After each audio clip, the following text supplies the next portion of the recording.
The autumn air carried the scent of dying leaves and wood smoke when 10-year-old Oliver Chin stepped off the yellow school bus that Tuesday afternoon. His sneakers crunched against the gravel driveway of 47 Maple Ridge Drive, a sound that seemed unnaturally loud in the suffocating quiet of the lakeside neighborhood. The familiar weight of his backpack slipped from his shoulders, landing with a muted thud beside the weathered mailbox that bore his family's name in fading black letters. Maple Ridge was one of those forgotten places that came alive only during the summer months, when city families fled to their lakefront cottages to escape the urban heat. But now, in mid-October, the street felt like a movie set after the cameras had stopped rolling. Empty driveways stretched between dark windows.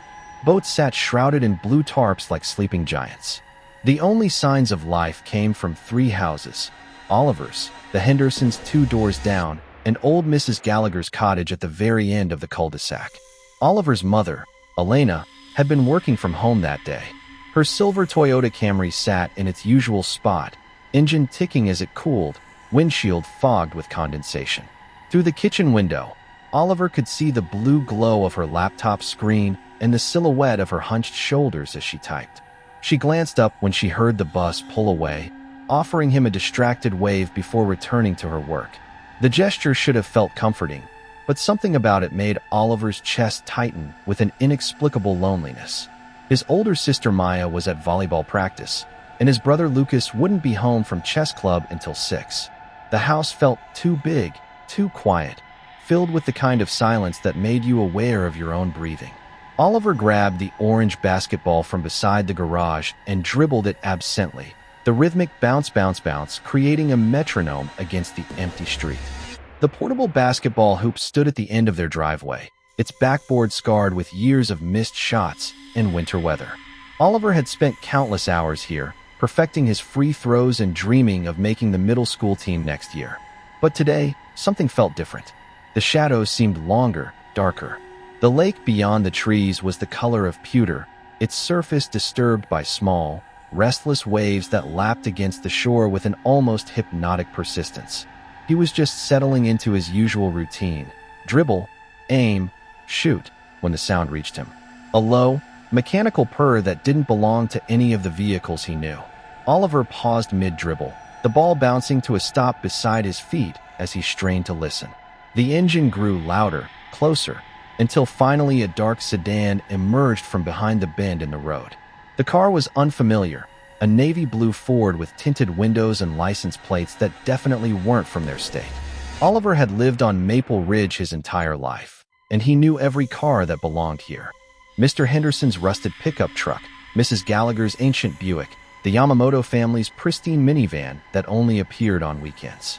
This car was an intruder, moving with the deliberate slowness of someone who was studying rather than simply passing through.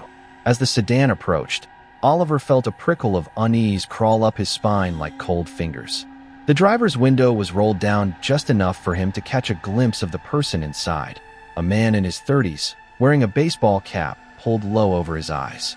The man's head turned as he passed, and Oliver felt the weight of his gaze like a physical thing, pressing against his skin with uncomfortable intensity. The car reached the end of the cul-de-sac and performed a slow, careful 3-point turn. Oliver expected it to continue back up the street and disappear the way it had come, but instead, the sedan came to a stop directly beside him. The engine idled with a low, threatening rumble that seemed to vibrate through the pavement and into Oliver's bones. The window rolled down completely, revealing the driver in full. He was younger than Oliver had initially thought, with the kind of easy smile and casual appearance that should have been reassuring. His hair was sandy brown beneath the cap, and he wore a wrinkled polo shirt that looked like it had been slept in. Everything about him screamed harmless: a college student, maybe, or a young professional taking a scenic drive to clear his head. But his eyes were wrong. They held a kind of focused intensity that made Oliver's stomach clench with instinctive fear, even though he couldn't have explained why. "Hey there, kiddo," the man said, his voice carrying a forced cheerfulness that didn't quite mask something darker underneath. "Nice form on that shot. You play for your school." Oliver shook his head, suddenly aware of how isolated he was out here in the street. His mother was inside, absorbed in her work. The nearest neighbors were too far away to hear if he called for help. The realization hit him like ice water in his veins, but he tried to push it down. This was just a friendly stranger making conversation. Nothing more. Mind if I give it a try? The man continued, nodding toward the basketball that sat forgotten at Oliver's feet. I used to play a little ball back in my college days, but I can still sink one from here. Every instinct Oliver possessed screamed at him to say no, to grab his ball and run for the house. But the man's smile was so disarming, his manner so casual and unthreatening, that Oliver found himself nodding despite his better judgment. He picked up the basketball and approached the car, his sneakers seeming to stick to the asphalt with each reluctant step. The man took the ball with hands that were soft and pale, the fingers long and thin like a pianist's. He hefted it once, testing its weight, then attempted an awkward shot from his seated position in the driver's seat. The ball sailed wide, bouncing off the rim and rolling toward the storm drain at the edge of the street. Damn, the man said with a self-deprecating laugh. Guess I'm rustier than I thought. Mind grabbing that for me? Let me try to redeem myself here. Oliver jogged after the ball, his footsteps echoing strangely in the empty street. As he bent down to retrieve it from where it had lodged against the metal grating, he heard a sound that made his blood freeze in his veins. Click, the unmistakable sound of a camera shutter. Oliver straightened slowly. The basketball clutched against his chest and turned to face the car. The man was still smiling, but now he held a small digital camera in his hands, its lens pointed directly at Oliver. The cheerful mask had slipped just enough to reveal something predatory lurking beneath, a hunger that made Oliver's skin crawl with revulsion and terror. Come on back over here, son, the man said, his voice lower now, more intimate. Don't be shy. I'd like to get a few more shots of that perfect form of yours. Oliver's feet felt rooted to the pavement.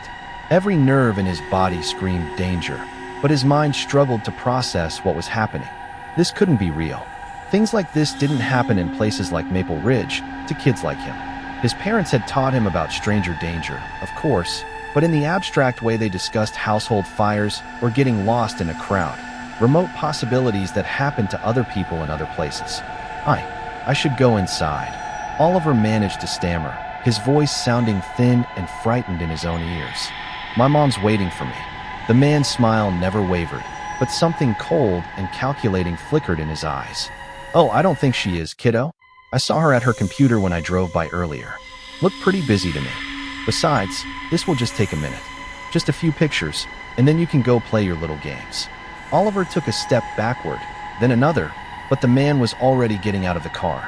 He moved with a fluid grace that seemed at odds with his casual appearance, like a predator finally dropping its disguise. Oliver could smell him now, a mixture of stale coffee, cigarettes, and something else, something sour and unpleasant that made his stomach turn. Don't make this difficult, the man said, his voice taking on a harder edge. I'm trying to be nice here, but my patience has limits. Now come over here and hand me that ball like a good boy. Oliver's paralysis finally broke. He dropped the basketball and ran, his sneakers slapping against the pavement as he sprinted toward his house. Behind him, he could hear the man cursing, the sound of car doors slamming, but he didn't dare look back. His vision tunneled, focused entirely on the front door that seemed impossibly far away. He burst through the door without bothering to knock, his chest heaving as he struggled to catch his breath. Elena looked up from her laptop, startled by his dramatic entrance. Oliver, what's wrong? You look like you've seen a ghost. The words came tumbling out in a breathless rush. The strange car, the man with the camera, the way he'd looked at Oliver like he was something to be consumed rather than protected. Elena's face grew pale as she listened, her hands trembling slightly as she reached for her phone. Where is he now? She asked, her voice tight with barely controlled panic. Oliver peered through the living room blinds, his heart still hammering against his ribs. The street was empty, the sedan nowhere to be seen. But somehow, that felt worse than if the man had still been there. At least then they would have known where he was. The police arrived within 20 minutes, two officers who took Oliver's statement with professional sympathy but obvious skepticism. In a town like Ridgemont, population 1,200, stranger abductions were the stuff of urban legends and cable news documentaries. More likely, they suggested gently, Oliver had encountered a lost tourist or maybe someone looking to buy one of the seasonal properties. People took pictures of houses all the time for real estate purposes. But Oliver knew what he'd seen in the man's eyes. The hunger, the calculation, the way he'd looked at Oliver like he was cataloging every detail for later use. That night, Oliver's father installed motion sensor lights around the perimeter of the house and moved Oliver's bed away from the window. They talked about getting a security system, maybe a dog. But mostly, they tried to pretend that everything was normal, that the incident had been a misunderstanding, a one-time encounter with someone who was probably already miles away. Oliver wanted to believe that. He needed to believe it. But 3 days later, his mother mentioned seeing an unfamiliar car parked at different spots around the neighborhood. Always at a distance, never close enough to get a license plate number. Always gone by the time she thought to grab her phone and take a picture. A week after that, Mrs. Gallagher called to report that someone had been walking through her backyard at night, leaving footprints in the soft earth beneath her windows. The police found the prints, size 11 boots, with a distinctive wear pattern on the left heel, but by morning they were filled with rainwater and impossible to cast. Oliver stopped playing basketball in the driveway. He walked to and from the bus stop in groups, even though his house was only 50 yards from the corner. He started sleeping with his bedroom light on, claiming he was afraid of the dark, though the truth was more complicated than that. It wasn't darkness he feared. It was the feeling of being watched, studied, cataloged by eyes he couldn't see. The feeling that somewhere out there, someone was waiting. Winter came early that year, blowing in from the lake with a bitter wind that stripped the last leaves from the trees and sent most of the remaining seasonal residents back to their city homes. Maple Ridge became even more isolated, a collection of scattered lights in an ocean of darkness. Oliver's siblings complained about the boredom, the way their parents had become overprotective, the seemingly random restrictions on their movements. But Oliver was grateful for the family's new caution. He felt safer with everyone home, with all the lights on, with the new deadbolts his father had installed on every door. The incident in October began to feel like something that had happened to someone else, a story he'd heard rather than lived. Until the Friday night in December when everything changed. Maya and Lucas had been invited to sleepovers, Maya at her best friend Sarah's house, Lucas at his chess club teammate's birthday party. For the first time since October, Oliver would be alone in the house with just his parents.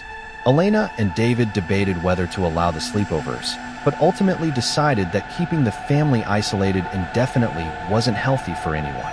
Besides, it had been 2 months since the incident. Surely whoever that man had been, he was long gone by now. Oliver was relieved to have his siblings out of the house, though he couldn't have explained why. Maybe it was selfish, but he felt like their presence somehow multiplied the potential danger, gave the man more targets to focus on. With just him and his parents, the threat felt more manageable somehow. He spent the evening in his room, playing video games on the Xbox his parents had bought him as an early Christmas present. The familiar electronic sounds and bright colors were comforting, a barrier between him and the darkness pressing against his windows. His parents had set up the TV in his room after the October incident, claiming it would help him sleep better, but Oliver suspected they wanted him distracted and contained where they could easily check on him. By midnight, the house had settled into its nighttime routine.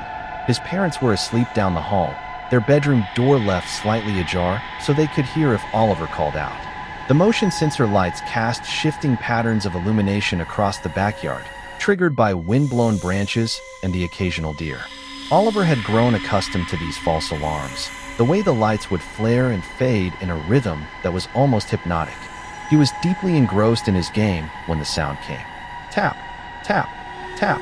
3 soft knocks against his bedroom window. Oliver's fingers froze on the controller, his entire body going rigid with terror. The sound was too deliberate to be a branch, too regular to be debris blown by the wind. It was the sound of knuckles against glass, patient and persistent. Tap, tap, tap. For a moment, he tried to convince himself it was his imagination, a product of too many late nights and too much anxiety. But then it came again, unmistakable in its intentionality. Tap, tap, tap. Oliver's first thought was that it might be Lucas, trying to sneak back into the house after his sleepover. His brother had pulled similar stunts before, climbing through Oliver's window when he'd missed curfew or forgotten his keys. But Lucas was supposed to be staying at the Matsuda house tonight, and besides, something about the rhythm of the knocking felt wrong. too slow, too measured, like someone who had all the time in the world. Fighting every instinct that screamed at him to hide under his blankets, Oliver crept to the window and carefully moved aside a corner of the curtain. The motion sensor light had been triggered by something, casting the backyard in harsh white illumination that made the shadows seem even darker by contrast. At first, he saw nothing, just the familiar landscape of his backyard, the bare maple tree, the shed where his father kept the lawn mower, the wooden fence that separated their property from the state forest beyond. But then, as his eyes adjusted to the stark contrast between light and shadow, he saw him. The man from October stood beneath the maple tree, no longer bothering to hide or maintain any pretense of casual innocence. He was dressed in dark clothing that seemed to absorb the harsh light, making him appear more like a hole in reality than a human being. His face was clearly visible in the artificial daylight, and he was staring directly at Oliver's window with an expression of such concentrated hunger that it made Oliver's knees buckle with terror. The man raised one pale hand and knocked against the tree trunk. Tap, tap, tap. A mocking echo of the sounds that had drawn Oliver to the window. Then he pointed directly at Oliver and mouthed words that were perfectly clear despite the barrier of glass between them. "I've been waiting." Oliver stumbled backward from the window, his heart hammering so violently he thought it might tear itself apart. He wanted to scream, to run to his parents' room, to curl up in a ball and pretend this wasn't happening. But something about the man's casual confidence, the way he stood there so openly, suggested that this was far from over. Instead of running, Oliver forced himself to remain calm. He crept down the hallway to his parents' bedroom, moving as quietly as possible, and gently shook his mother's shoulder. "Mom," he whispered urgently. "Mom, wake up. He's back." Elena came awake instantly, that particular alertness that all parents develop when their children are in danger. "What? Who's back?" "The man from October. He's in our backyard." Elena sat up so quickly she nearly fell out of bed, her face going pale in the dim light filtering through their bedroom curtains. "David," she hissed, shaking her husband roughly. "David, wake up. Now." David Chun had always been a heavy sleeper, but the urgency in his wife's voice cut through his dreams like a blade. He sat up, immediately alert, reaching for the baseball bat he'd started keeping beside the bed since October. "Where?" he asked simply. "Backyard," Oliver whispered. "Under the maple tree." The three of them crept through the dark house, David leading with the bat, Elena close behind with her phone already dialing 911, Oliver bringing up the rear despite every instinct that told him to hide. They approached the living room window that offered the best view of the backyard, and David carefully moved aside the curtain. The motion sensor light was still on, but the backyard appeared empty. No figure beneath the maple tree, no sign that anyone had ever been there at all. David frowned, scanning the illuminated area for any trace of the intruder. "I don't see," he began, but his words were cut off by a new sound. Tap, tap, tap. This time, the knocking came from the sliding glass door that led to their back patio. Through the vertical blinds, they could see a dark silhouette pressed against the glass, distorted but unmistakably human. "Let me in," came a voice from outside, muffled but audible through the door. "I just want to talk to the boy. I just want to hold his hand." Elena's strangled gasp seemed unnaturally loud in the silence that followed. David stepped protectively in front of his family, raising the bat with hands that trembled slightly despite his determination to appear strong. "The police are on their way," Elena called out, her voice surprisingly steady. "Leave now or..." "I'm not going anywhere," the voice interrupted, and now it carried a note of amusement that was somehow more terrifying than anger would have been. "I've been planning this for months. Do you know how long I've been watching? How many pictures I've taken? Oliver is special. He doesn't understand it yet, but he will." The casual use of Oliver's name sent ice water through his veins. This wasn't random. This wasn't some opportunistic predator who had simply stumbled across a vulnerable target. This man knew him, had been studying him, had made him the focus of some sick obsession that Oliver couldn't even begin to comprehend. "What do you want?" David demanded, his voice rough with rage and fear. "I want what I've always wanted," the man replied, and they could hear him moving along the back of the house, testing windows, looking for weaknesses. "I want Oliver to understand how special he is. How perfect. I want to show him things his parents never could." I want to teach him about love." The word love in the man's mouth sounded like a perversion, a corruption of everything the concept was supposed to represent. Oliver felt bile rise in his throat, his entire body trembling with a combination of terror and revulsion. In the distance, they could hear sirens approaching, but they seemed impossibly far away. The man must have heard them too, because his testing of the windows became more frantic, more desperate. "This isn't over," he called out, his voice carrying clearly through the night air. "This is just the beginning, Oliver. I'll be watching. I'll be waiting. And someday, when you least expect it, I'll be there." By the time the police arrived, the backyard was empty again.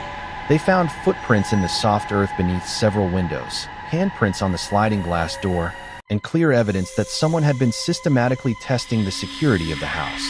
But the man himself had vanished into the state forest, leaving behind only the lingering stench of his presence and the terrible knowledge that this was far from over. The Chin family spent the rest of that winter in a state of hypervigilance that gradually wore them down to raw nerves and exhausted vigilance. They installed a comprehensive security system, motion-activated cameras, and floodlights that could turn their backyard bright as day at the first sign of movement. David bought a gun and learned to use it, though he hoped he would never need to. Spring brought no relief.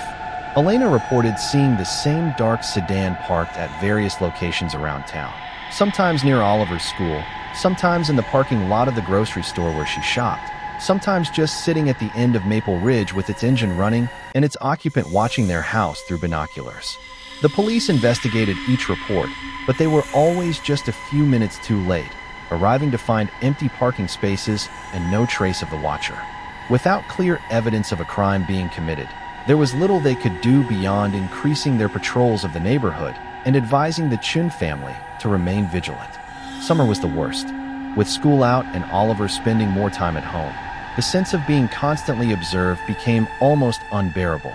He would catch glimpses of movement in the tree line behind their house, see shadows that didn't quite belong, hear sounds in the night that couldn't be explained by wind or wildlife.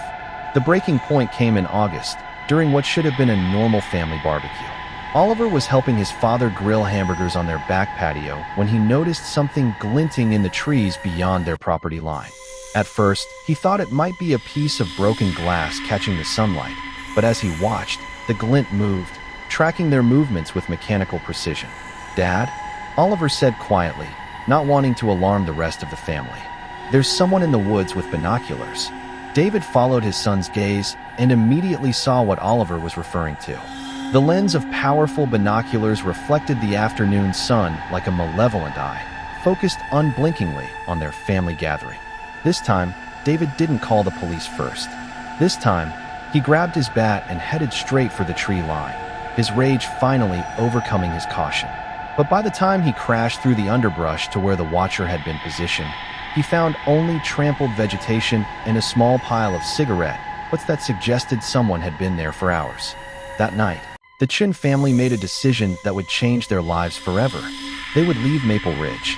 David's company had been offering him a transfer to their West Coast office for months, and Elena's freelance work could be done from anywhere with an internet connection. They would sell the house, pack up their lives, and disappear before the man who had turned their existence into a waking nightmare could escalate further. They told no one of their plans except the police, who promised to monitor the house for any suspicious activity after they left. The moving truck came on a Tuesday morning in late August, when most of their neighbors were at work and the seasonal residents hadn't yet returned for the Labor Day weekend. As they loaded the last boxes into their car, Oliver took one final look at the house where he'd spent his entire childhood. It should have been a moment of sadness, of nostalgic farewell to the place that had shaped his earliest memories. Instead, all he felt was relief so profound it made his knees weak. They drove away from Maple Ridge without looking back, and for the first time in nearly a year, Oliver felt like he could breathe freely. The new house in Portland was everything their old home hadn't been. Bright, modern, situated in a busy neighborhood where privacy was a luxury and anonymity was impossible. Oliver thrived in the urban environment, making friends quickly and throwing himself into school activities with an enthusiasm that surprised his parents. For 3 years, their new life felt like exactly that. New, clean, unmarked by the shadow that had hung over them in Maple Ridge. Oliver grew taller, his voice changed, and the frightened child who had once been afraid to play basketball in his own driveway gradually transformed into a confident teenager who played varsity soccer and had been accepted to his first-choice college. The Chun family began to believe they had truly escaped. They were wrong. Oliver was a senior in high school when the first letter arrived. It was addressed to him personally, sent to their Portland address with no return address and a postmark from somewhere in Oregon. Inside was a single photograph, a picture of Oliver playing soccer during a recent home game, taken with a telephoto lens from somewhere in the bleachers. On the back, in handwriting that Oliver remembered with crystal clarity, were 4 words: "Still watching, still waiting." The police in Portland took the threat more seriously than their counterparts in Ridgemont had, perhaps because they had access to better resources and databases. They ran the photograph for fingerprints, analyzed the handwriting, and cross-referenced the case with similar incidents across the Pacific Northwest. What they found was disturbing in its scope and consistency. Over the past 15 years, reports had surfaced from dozens of small towns across multiple states. Always the same pattern, always the same type of victim.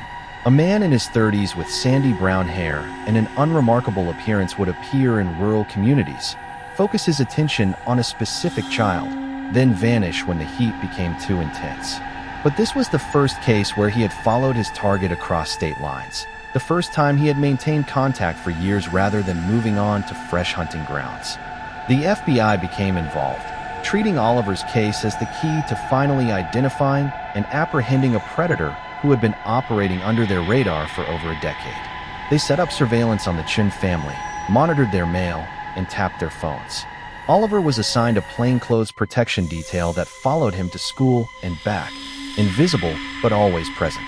For months, they waited for the man to make a move, to provide them with the evidence they needed to arrest him. But the man was too smart for that. The letters continued to arrive sporadically, sometimes with photographs, sometimes with disturbing declarations of affection, always with the promise that someday, somehow, he would claim what he believed belonged to him. Oliver graduated high school and went to college at UC Berkeley, where the FBI maintained their protective surveillance through a network of campus security officers and graduate student informants. He studied computer science, made friends, dated a girl named Jennifer who reminded him of sunlight and laughter and all the things his adolescence had been missing. For 4 years, life felt almost normal. The letters stopped coming during Oliver's sophomore year. The FBI theorized that the man had either died, been arrested for another crime, or finally lost interest in his obsession. They gradually scaled back their surveillance, though they never completely abandoned it. Oliver wanted to believe it was over. He needed to believe it. But late at night, when he was alone in his dorm room or walking across campus in the pre-dawn hours after an all-night study session, he would sometimes feel the familiar prickle of eyes on his back. The sense that somewhere in the shadows, someone was cataloging his movements, his habits, his vulnerabilities. He graduated with honors and took a job with a tech company in San Francisco. He and Jennifer moved in together, started talking about marriage, began building the kind of life that felt solid and permanent and safe. Oliver was 26 years old when everything came crashing down. He was working late at the office, debugging code for a client presentation the next morning when his phone rang. Jennifer's number appeared on the screen, but when he answered, the voice that greeted him was one he had never forgotten.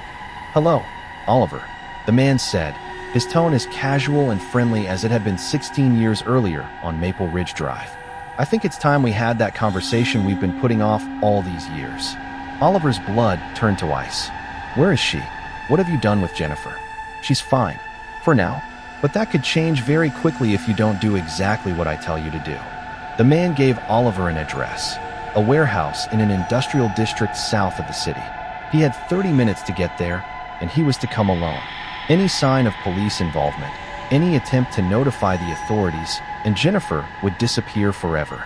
Oliver knew he should call the FBI, should activate the protection protocols that had been drilled into him over the years. But as he stared at his phone, all he could think about was Jennifer's laugh, the way she hummed while making coffee in the morning, the ring he had hidden in his sock drawer because he had been planning to propose next month. He drove to the warehouse. The building was exactly what Oliver had expected. a hulking concrete structure in a neighborhood where screams would go unnoticed and police response times were measured in hours rather than minutes. He parked where he had been instructed and walked through the open bay door into a space that smelled of rust and abandonment. The man was waiting for him in the center of the warehouse, looking exactly as Oliver remembered despite the passage of 16 years. He had the same sandy brown hair, the same unremarkable features, the same eyes that held depths of madness disguised as sanity. Jennifer sat in a chair beside him, bound but apparently unharmed, her eyes wide with terror above the duct tape that covered her mouth. "You look good, Oliver," the man said conversationally, as if they were old friends meeting for coffee. "College agreed with you, and your girlfriend here is lovely. I can see why you chose her." "Let her go," Oliver said, his voice steadier than he felt. "This is between you and me. It always has been."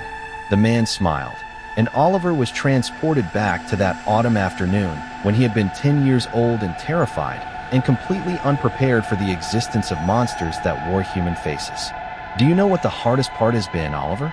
All these years of waiting, of watching you grow up from a distance. It hasn't been the loneliness or the constant moving from place to place. It's been watching you become someone I didn't design you to be." The man began to pace around Jennifer's chair, one hand trailing possessively across her shoulders. "I had such plans for you, such beautiful plans. I was going to teach you things your parents never could. I was going to show you what real love looked like. But they took you away before I could finish what we started." "We never started anything," Oliver said firmly. "You terrorized my family. You stalked a child. That's not love, that's obsession." The man's expression darkened, the mask of sanity slipping for just a moment to reveal the madness beneath. "Don't you dare," he snarled. "Don't you dare minimize what we had. You were special, Oliver. Perfect. And I've spent 16 years trying to get back to you, trying to reclaim what was stolen from me." "What do you want?" Oliver asked, though he dreaded the answer. The man's smile returned, cold and predatory. "I want what I've always wanted. I want you to understand. I want you to see yourself the way I see you. And I want you to make a choice." He pulled out a knife, the blade catching the harsh fluorescent lights overhead. "You can come with me willingly, and your girlfriend lives. Or you can continue to resist, and she dies knowing that her death was your choice." Oliver looked at Jennifer, saw the tears streaming down her face, the way her whole body trembled with terror. He thought about the ring hidden in his sock drawer, about the life they had been planning together, about all the futures that would die in this abandoned warehouse if he made the wrong choice. But he also thought about the 10-year-old boy who had been paralyzed with fear on Maple Ridge Drive, who had spent years looking over his shoulder and jumping at shadows. That boy had been a victim, powerless and afraid. Oliver Chin was no longer that boy. "I'll come with you," he said quietly. "But first, I want to tell Jennifer something." The man considered this, then nodded magnanimously. "How romantic. Go ahead." Oliver approached Jennifer's chair slowly, aware that the man was watching his every movement. When he was close enough to touch her face, he leaned down as if to whisper something in her ear. Instead, he bit down hard on the GPS tracker the FBI had surgically implanted beneath his skin years earlier, activating the emergency signal that would bring law enforcement to their location within minutes. The man realized what was happening just a split second too late. As he lunged forward with the knife, Oliver threw himself between the blade and Jennifer, feeling the steel slice across his ribs as he tackled his tormentor to the concrete floor. They fought with the desperate intensity of 16 years of accumulated rage and fear, rolling across the dirty floor as the knife skittered away into the shadows. The man was older now, softer from years of sedentary surveillance, while Oliver had spent his college years playing rugby and his adult years maintaining the kind of physical fitness that came from never feeling completely safe. But the man fought with the fury of obsession denied, and he was stronger than his appearance suggested. Just as Oliver thought he had gained the upper hand, his opponent managed to break free and scramble toward where the knife had fallen. The warehouse filled with the sound of sirens and screeching tires as FBI tactical teams surrounded the building. Spotlights blazed through the windows, turning the interior bright as day and casting their struggle in stark relief. "FBI." Nobody moved. The man froze, his hand inches from the knife, his face twisted with rage and defeat. "This isn't over," he snarled at Oliver. "It will never be over. Even if they lock me up, even if they kill me, there will always be others. There will always be someone watching. But Oliver was no longer listening. He was cutting Jennifer's bonds with hands that shook only slightly, pulling the tape from her mouth and holding her as she sobbed against his chest. Around them, federal agents secured the scene and placed the man who had haunted Oliver's nightmares for 16 years in handcuffs.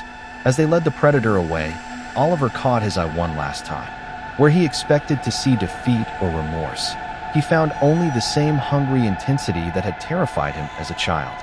The man winked, a casual gesture that promised this was merely an interruption rather than an ending.